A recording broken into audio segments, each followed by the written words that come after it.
Baik, sebelum kita melakukan pembelajaran hari ini, alangkah baiknya kita mengaturkan panganjali umat terlebih dahulu. Om Swastiastu. Perkenalkan, saya Nikade Ariningsih, presensi 49 dengan NIM 2311031436 dari kelas A2 Bangli semester 4. Di sini saya sudah bersama salah satu anak murid saya. Kenalkan, nama saya Limadika Syantari Putri, asal sekolah dari SD Negeri 3 Tuliku. Hari ini kita akan melakukan pembelajaran materi IPS SD dengan tema letak geografis Indonesia. Sebelumnya di sini sudah terdapat peta kondisi geografis negara Indonesia, di mana dengan peta kita bisa melihat atau mengetahui bagaimana letak geografis negara Indonesia.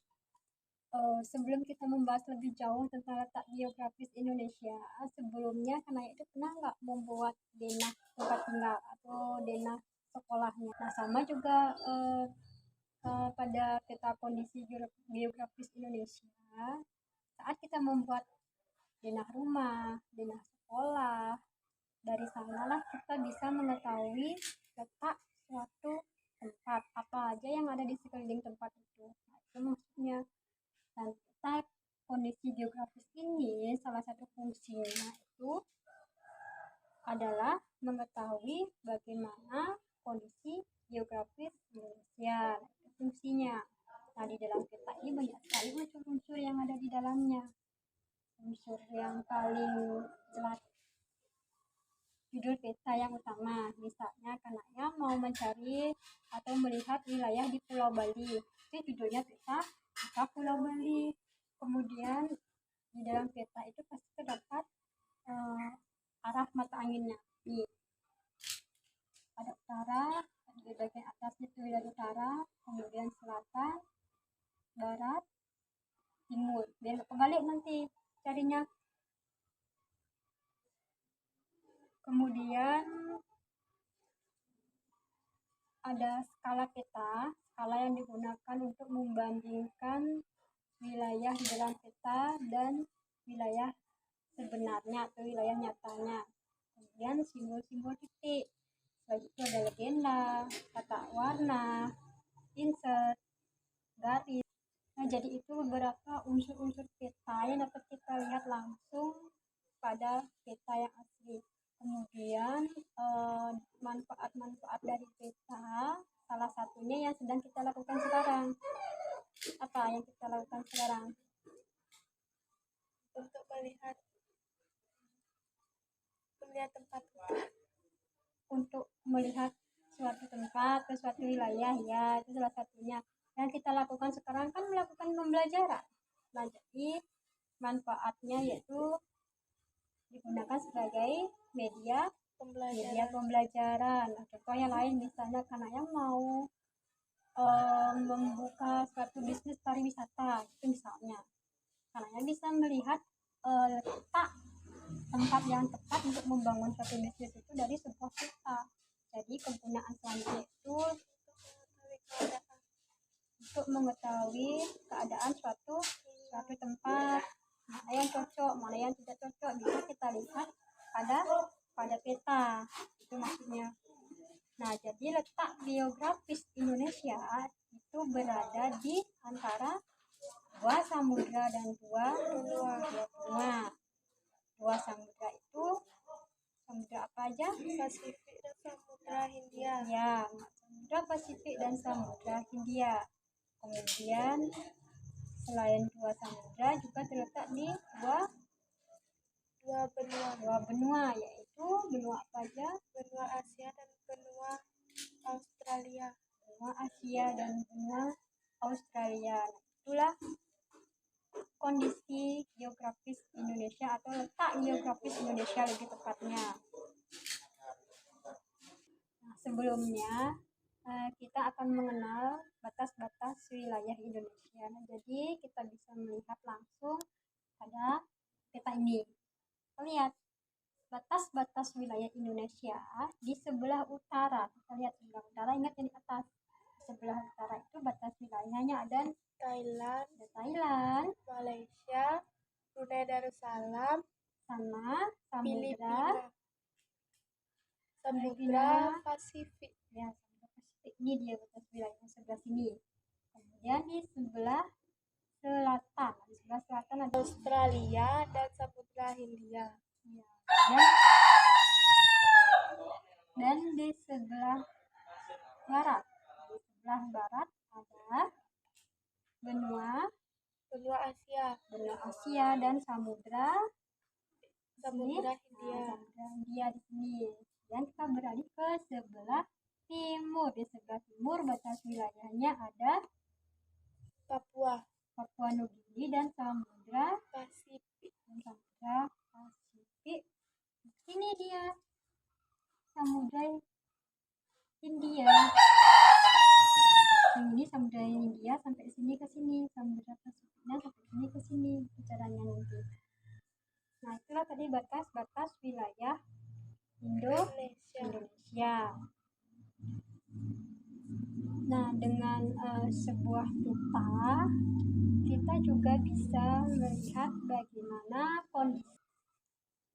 Jadi, kondisi geografis di negara Indonesia itu terdiri dari pegunungan, ada gunung berapi, ada gunung tidak aktif. Kemudian di negara Indonesia juga terdiri dari dataran tinggi, dataran rendah. Nah, contoh gunung berapi yang ada di Bali, kalian tahu nggak gunung berapi yang ada di Bali? Gunung Agung. Kemudian dataran tinggi dan dataran rendah yang ada di Bali. Di mana itu? Dataran tingginya di mana? Di pegunungan. Nah, kalau dataran tinggi yang ada di Bali itu contohnya di wilayah Kintamani, dataran tinggi dia Kintamani, ada di Karangasem. Nah, kalau dataran rendah misalnya di sekitar kita, misalnya banyak di Desa Lebih, di Desa Sabuh, nah, itu contohnya di dataran rendah. Kemudian kondisi geografis Indonesia itu juga kita dapat lihat ada sungai, ada danau, itu yang banyak terdapat di Indonesia. Selain itu ada pantainya yang luas juga, ya kan? Tadi kondisi geografis Indonesia. Jadi, ada tidak pengaruh letak geografis Indonesia terhadap kehidupan sosial masyarakat? Nah, kalau kita lihat pengaruh letak geografis terhadap lingkungan kehidupan sosial masyarakat itu banyak sekali. Misalnya, terdapatnya berbagai suku, bangsa di daerah Indonesia. Kemudian ada juga keberagaman bahasa yang ada di Indonesia. Contohnya gini, kan kita tinggal di Bali, kita lihat saja di lingkungan sekitar kita, banyak sekali bahasanya kan, bahasa daerah satu dengan di daerah lainnya juga berbeda-beda. Contoh, bahasa di daerah Kintamani kan berbeda dengan bahasa daerah di Gianyar, apalagi di Tabanan di Negara beda lagi, begitu kan? Itu baru di Bali saja, belum kita lihat secara luas di wilayah yang lainnya. Nah, pengaruhnya lagi yang kita rasakan itu adanya kita memiliki banyak agama. Ada berapa agama yang ada di Indonesia? 6. Ada 6 agama apa aja? Islam, Hindu, Konghucu, Buddha, Kristen Katolik, dan Kristen Protestan. Ya. Jadi itulah tadi pengaruh-pengaruh yang kita rasakan terhadap kondisi geografis negara Indonesia. Ya, ingetin ada perbedaan atau keberagaman suku, bangsa, ras, kemudian ada juga perbedaan bahasa atau keberagaman bahasa, dan di Indonesia juga memiliki banyak agama. Tadi pengaruh letak atau kondisi geografis Indonesia. Sekarang kita akan mengenal Indonesia sebagai negara maritim dan negara agraris. Selain kita mengenal Indonesia sebagai negara kepulauan, negara Indonesia juga disebut dengan negara maritim dan agraris. Kita bahas satu persatu. Nah, pertama, Indonesia sebagai negara kepulauan. Kita tahu bahwa di Indonesia itu terdiri dari banyak pulau. Nah, dari banyak pulau, di mana ada 5 pulau besar yang ada di wilayah Indonesia. Nih, 5 pulau besarnya dari sini. Ada Sumatera, Kalimantan, Sulawesi, Papua, dan Jawa. Dari Indonesia. Selain 5 pulau besar ini, di wilayah Indonesia juga terdapat pulau-pulau kecil yang mengelilinginya. Lebih dari 13.000 pulau kecil yang ada di wilayah Indonesia dan belum bernama dan berpenghuni. Makanya di Indonesia itu disebut dengan negara kepulauan. Kemudian yang kedua, negara Indonesia juga sebagai negara maritim. Nah, Indonesia sebagai jadi selain negara Indonesia itu dikenal sebagai negara kepulauan, ada juga wilayah-wilayah Indonesia yang dikenal sebagai wilayah maritim dan agraris. Nah, wilayah maritim itu adalah wilayah di mana itu lautannya lebih luas daripada daratannya. Contoh-contoh wilayah maritim itu di pesisir pantai. Nah, dari wilayahnya saja pasti kita sudah bisa menebak atau profesi orang yang tinggal di wilayah maritim. Apa misalnya? Nelayan. Ya, nelayan, karena dia tinggal di wilayah pesisir pantai. Sedangkan Indonesia sebagai wilayah agraris itu kebalikannya, yaitu daratannya lebih luas daripada lautannya. Jadi kalau wilayah agraris itu kebanyakan penduduknya berprofesi sebagai peternak, perkebunan, dan pertanian. Ada yang bertani, ada yang beternak, ada yang berkebun karena dia memiliki atau tinggal di wilayah daratan yang lebih luas. Selain itu, kalau di perkotaan pasti dia ada yang sebagai pedagang, bisnis, dan lain sebagainya. Nah, itu tadi Indonesia sebagai negara kepulauan, sebagai negara maritim, dan agraris. Tadi kan kita sudah banyak sekali belajar tentang kondisi geografis negara Indonesia. Nah, sekarang kita belajar tentang mengetahui persebaran flora dan fauna di Indonesia. Jadi, persebaran flora dan fauna di Indonesia itu kita bisa bagi menjadi 3 zona. Yang pertama, yang di sebelah sini itu disebut dengan zona Asiatis. Yang di sebelah sini atau tengah-tengahnya disebut zona peralihan. Dan yang terakhir Australis. Jadi itulah persebaran flora dan fauna di Indonesia.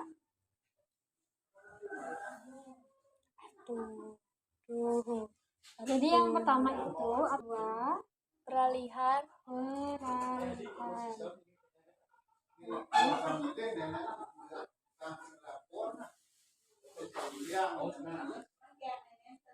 Australis.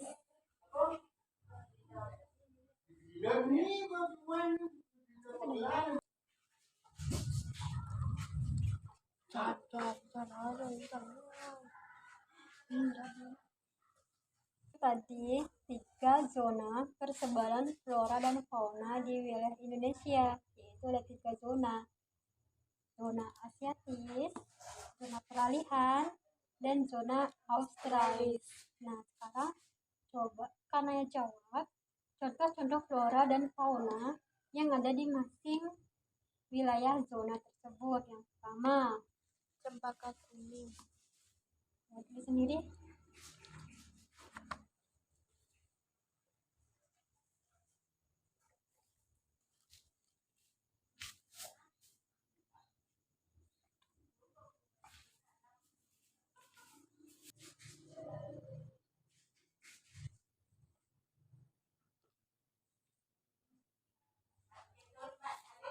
Ini contoh-contoh flora dan fauna yang ada di wilayah asiatis, contohnya cempaka dan harimau faunanya. Kemudian kalihan, contoh floranya itu pohon eboni dan faunanya rusa. Selain rusa itu kan ada badak, gitu kan?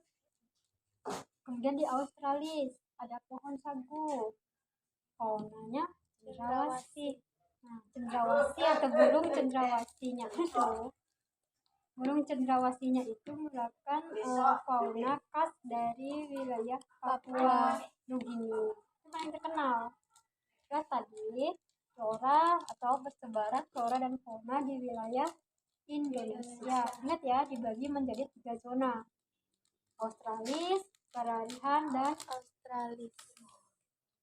Nah, baik, materi selanjutnya kita akan belajar mengenai sumber daya alam. Ini juga berkaitan dengan letak geografis Indonesia.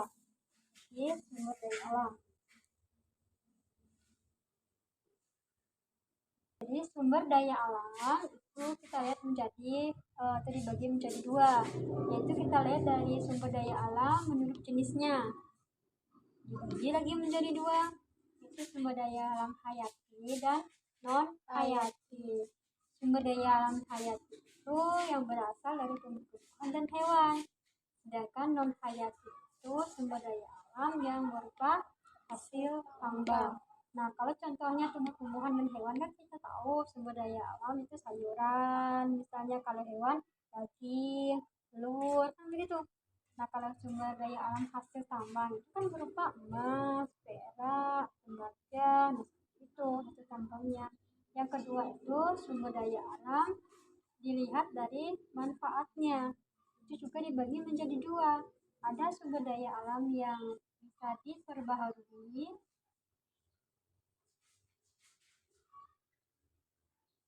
dan juga yang tidak bisa diperbaharui.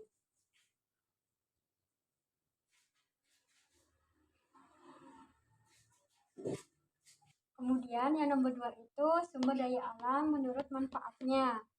Dibagi lagi menjadi 2, yaitu sumber daya alam yang bisa diperbaharui dan tidak dapat diperbaharui. Nah, sumber daya alam yang bisa diperbaharui ini misalnya hasil perkebunan dan peternakan. Nah, asalkan kita menggunakannya dengan apa? Dengan sebaiknya. Contohnya gini, perkebunan misalnya setelah kita memanen hasil kebun itu, kita menanamnya kembali. Itu caranya. Peternakan juga seperti itu.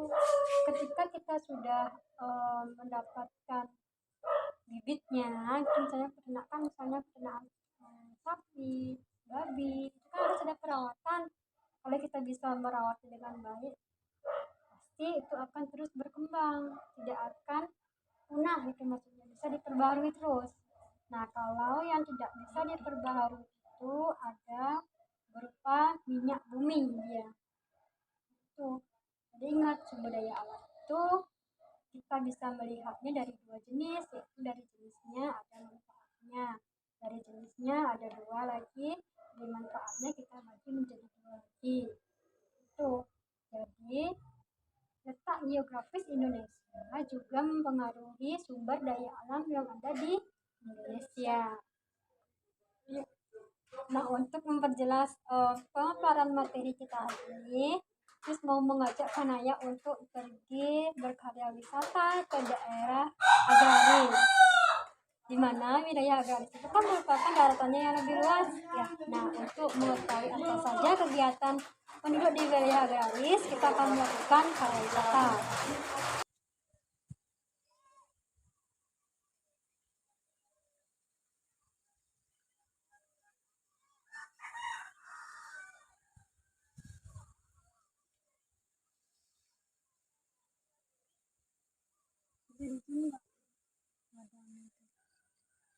Nah, jadi sekarang kita sudah berada di wilayah agraris, di mana wilayah daratannya itu lebih luas daripada lautnya. Contohnya di sini kita sudah melihat bahwa masyarakatnya itu berprofesi sebagai apa saja profesi dari masyarakat yang tinggal di wilayah agraris. Karenanya udah bisa nggak mengidentifikasi secara langsung perbedaannya? Bisa kan? Oh, nah, dengan melihat secara langsung, sekarang kan Kanaya sudah bisa membedakan profesi orang yang tinggal di wilayah maritim maupun agraris. Nah, sekarang coba Kanaya sendiri menjelaskan perbedaannya itu seperti apa. Karena yang dapat simpulkan adalah negara maritim adalah negara yang dimana lautannya lebih luas daripada daratannya, sementara negara agraris daratan lebih luas daripada lautan. Nah, jadi di negara agraris profesi masyarakatnya adalah perkebunan dan peternakan. Sementara di negara maritim profesi warganya adalah nelayan. Dengan melihat secara langsung, Kanaya sendiri sudah memahami apa itu negara maritim, apa itu negara agraris, dan apa saja profesi orang yang tinggal di negara maritim dan agraris. Jadi dengan itu berarti Kanaya sudah memahaminya. Nah, sekian karya wisata yang dapat kami lakukan untuk mempertegas materi yang kita pelajari hari ini. Jika ada salah kata maupun perbuatan, kami mohon maaf. Nah, itulah tadi pembelajaran kita mengenai kondisi geografis Indonesia. Semoga bermanfaat untuk